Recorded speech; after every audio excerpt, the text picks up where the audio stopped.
If you've ever downloaded a logo or a graphic from Canva and ended up with a white box around it, the issue is usually the download setting.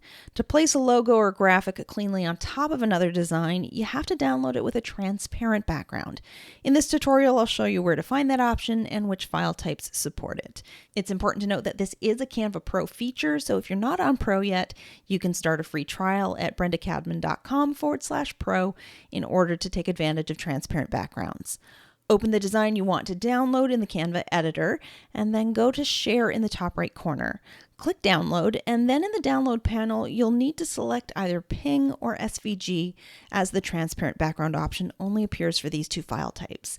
If you choose JPEG, PDF, or anything else, that checkbox won't show up. Once you've selected PNG or SVG, you'll see the transparent background checkbox, and you can select it, then click Download. Canva will process the download and save it to your device.